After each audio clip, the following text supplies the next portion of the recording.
Hey everyone, welcome to another quarantine edition of the Adam and Chris Show. I'm St. Adam. I'm Chris Malice. And Chris, now that we are in the month of October, in the month of Halloween, we gotta start looking at some Halloween stuff. So what better place to start than video games? Oh, yeah. Video games have a rich history of horror themes and horror ideas in them. Oh yeah, and the great thing about a game is because it is interactive, because you kind of decide how it goes, how quickly it goes, how long it's going to take, things like that. You're part of it. So the interactive, component of it makes it very immersive. So we got together and we looked at, 10 of the top, horror games that you should play around Halloween. And, we wanted, a lot of this is like by franchise, but there are a couple one-offs in there that you got to try it because they are great. Yeah, and this is also not to be confused with survival horror. There's just different elements of horror into this. Right. Survival horror is basically minimal supplies, going against a monster, and at one point hiding against them. So this doesn't go 100% in that format. There's other kinds of games with different game mechanics on here. On to the list. And at number 10, Doom. At number 10, Chris, what game do we have? Fucking Splatterhouse. Just imagine like horror. You play as a young man whose girlfriend is kidnapped, and he puts on this horrific hockey mask that makes him a bulking monster, and you start chasing these monsters and all these things that are responsible for taking her, and you start ripping them apart. But when we were kids, of course, the Splatterhouse series was probably considered one of the most violent games of its time. There was 3 of them that were released. And then right around the sixth generation of games, of consoles, Splatterhouse, a more definitive remake, reboot, had come out with pretty much the same story, but as 3D, better graphics, and buckets and buckets of blood. Oh, a whole lot gorier. And who voiced the Terror Mask in the remake? Oh, I forget. You tell me. Jim Cummings. Oh, That's right. Winnie the Pooh and Negaduck voiced this demonic mask that feeds off the blood of your victims. And he's got some awesome lines in it. He's hilarious through the whole thing. And I know some people are like, oh my gosh, that's my childhood, because Jim Cummings was like in every cartoon when we were growing up. And the fact that here he is voicing this thing, urging you to just tear your enemies apart. And it is violent. It's fun violent, though. It's over the top violent. I know, like, some people are like, oh, this game's too violent. I said, but none of this is actually going to happen. You're not going to grab a demon by the mouth and, like, tear its skull apart with your bare hands. It's fun. Great soundtrack, too. Like Lamb of God's in it. It feels like a game that metal fans and horror fans were devs working on it. They're like, hey, this is how we're going to do this. We can't do it any other way. It earns its mature rating. With blood, language, violence, and nudity. Yeah, because you collect naked pictures of your girl. Why not, man? It's kind of like not a game meant for kids. It's kind of like sexting, only in a video game. There you go. All right. So number 9, one of my all-time favorites, the greatest first-person shooter, Doom franchise, Doom. The whole franchise. The whole franchise. I mean, what can you say about Doom that hasn't been said before? But I mean, while it may not be too scary, especially the last couple that came out weren't scary, but they were just dripping with horror movie elements. I mean, the gates of hell open up, and you, as a Doomslayer, just slaying demons with anything you get your hands on. Rip and tear, baby, rip and tear. It is fun. What I like to do is, like, when I play Doom, I'll mute the game and just have the Alexa unit play the Slayer station, because that's the soundtrack to Doom right there, the Slayer discography. Yeah. So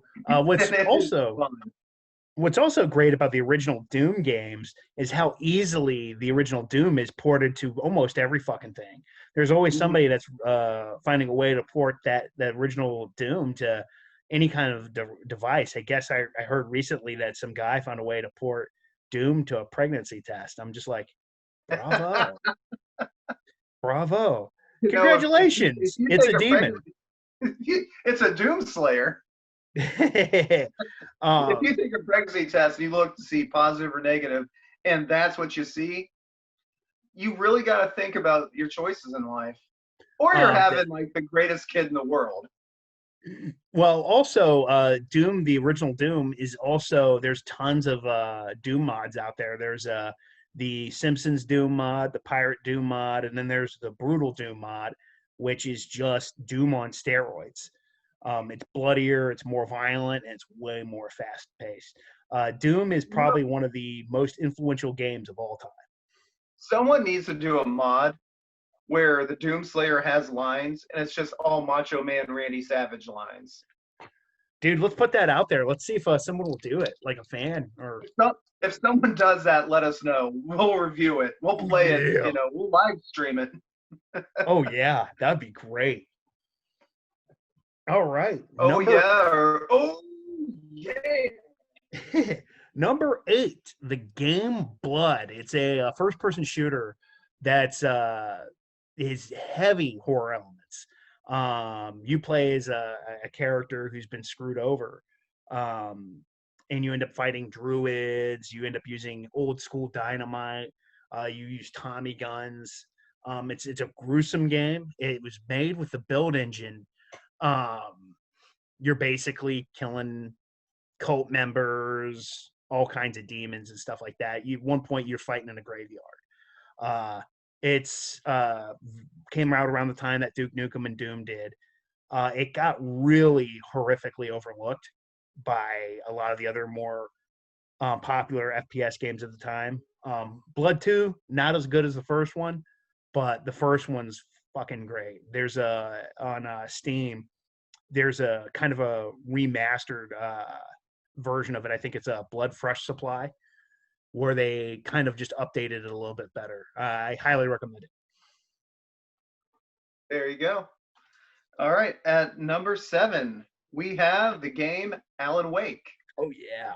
This was a Xbox 360 exclusive. Didn't really get a proper sequel, although it really deserves one. Yes. So basically, you play this writer, Alan Wake, and I'll be honest with you, the character Alan Wake isn't your typical video game hero. No, he's not. He's pretentious as all hell. But you kind of get to see like where his ideas are coming from and some of the madness he's getting sucked into. But basically, there's this force that's pure darkness that exists in the dark, and it's trying to take over the world, or at least bring its essence out into the world. It can infect people and make them like kind of shadow creatures. They appear like just covered in shadows. The shadows kind of move on them too. And this game uses light as a weapon, along with guns and other things. But you got to sit there and hold this light and like hold it and burn like the protective shadow off, and then like start shooting the people because they're still just corrupted and they'll try to kill you any way they can. It definitely especially like my wife watched me play and she's just jumping and the voices sound distorted, kind of like Deadites and everything. It does remind you of an Evil Dead game, just because the way they talk, they're kind of laughing at their own jokes in ways. They got a twisted sense of humor, but it's done pretty well. What do you think? Oh God, I fucking love that game. That was one of the main reasons for me wanting to have a 360. That game's great. So our next on the list at 6 will be TheCondemned. Imagine if you played one of my favorite movies, 7, as a video game. You're a FBI agent solving a string of grisly crimes, and you use a lot of what the FBI would use. It's a first-person game. You use a lot of like different detective tactics in it. There's a force making people nutty. I highly recommend it. The atmosphere is very spooky.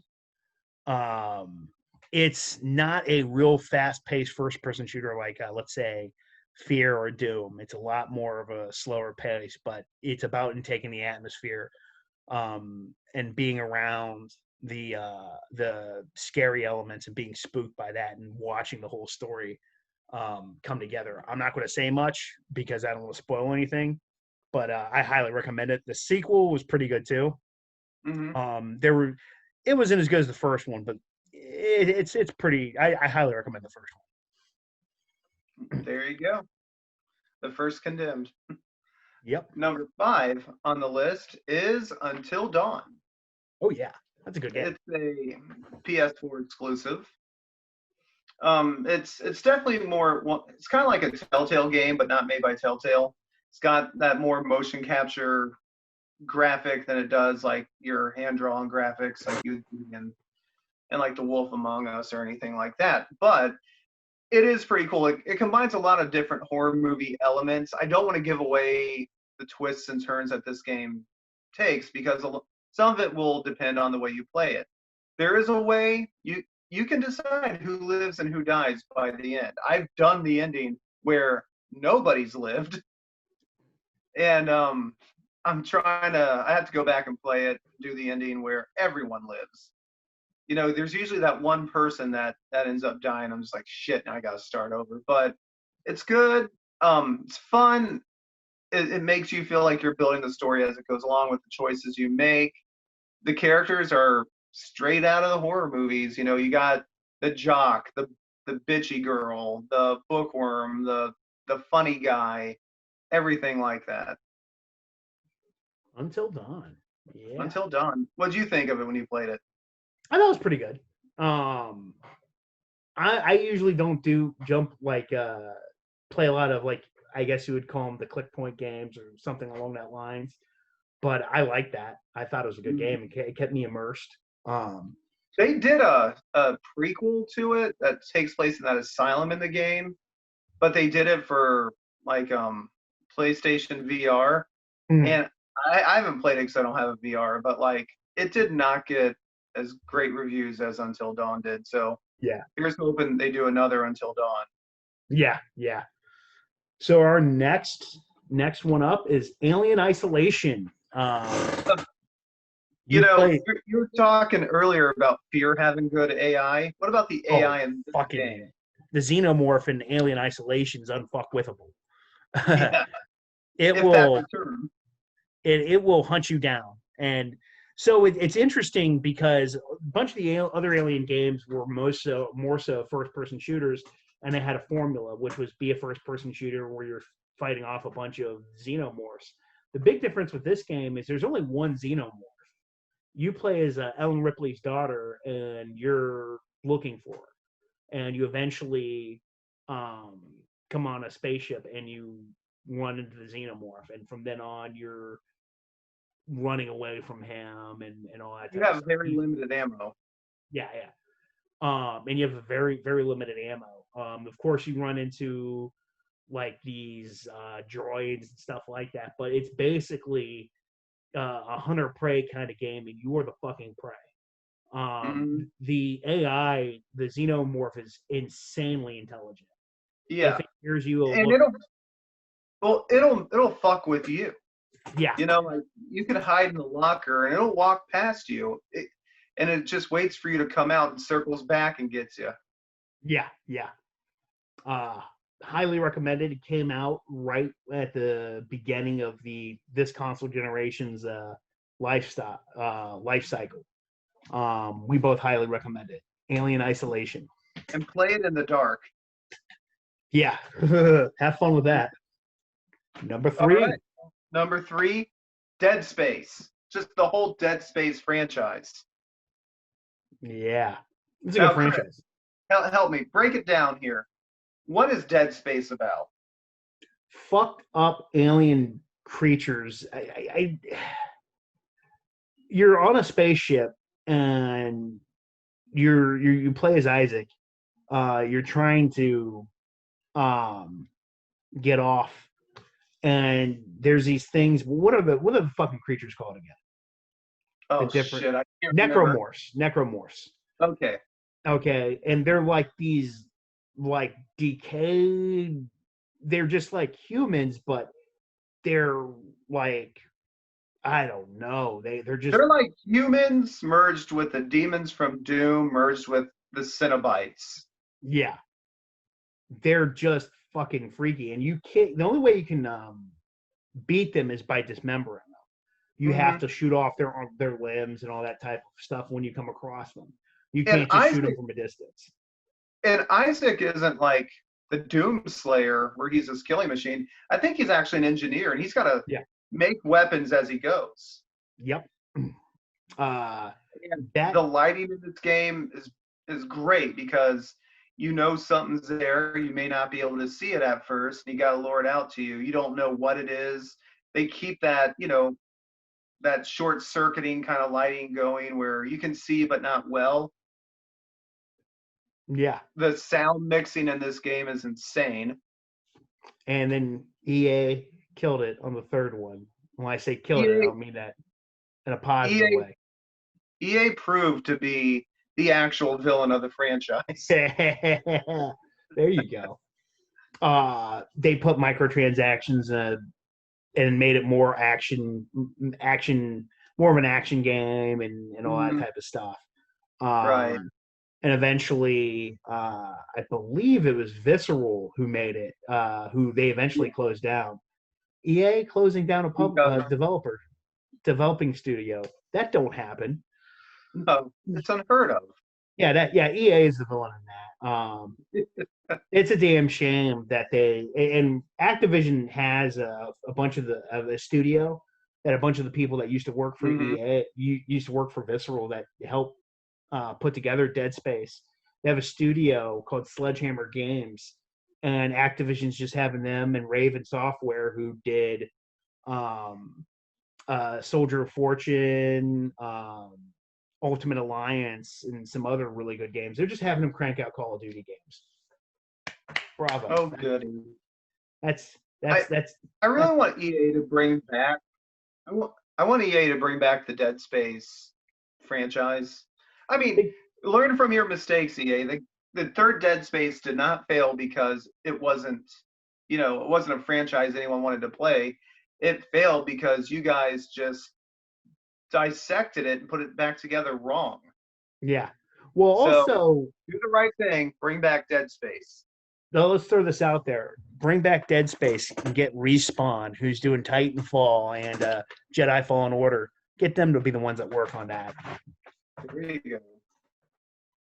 Number All 2, right. Well, Chris, who do we have at number 2? Silent Hill, the Silent Hill series. More specifically, Silent Hill 2, that was on the PS1. You ever see a guy with a gigantic fucking pyramid driving a gigantic fucking weapon? Yeah, that's Silent Hill. So you go back to this small town. To clear it up, the pyramid was on his head, not somewhere else. Oh, I wonder if there's fan art like that. That should be interesting. Don't go looking that up. It can't be real. The second, But yeah, Silent Hill, like every Silent Hill game. Well, I was gonna say every Silent Hill game has its own twist or own hook, but basically the idea behind Silent Hill is it's kind of more psychological when you get into it. It's like going like the second one, like everything you see in Silent Hill 2 represents part of your main character's psyche. mm. And you go to that town, Silent Hill, and you just end up running around in the fog, and you encounter monsters and stuff. It's a very slow pace. It's not a ridiculously fast paced game. It is a survival horror game, but it's got more of a psychological push on it. That town just brings the worst out of people and like fucked up situations that they're in. It turns them into something horrific. Guilt that you have, it finds a way to bring out of you stuff like that. I remember, I think it was a bunch of us playing at your place, or Gilbert was playing it. The second one, that remember the school with the like deformed kids?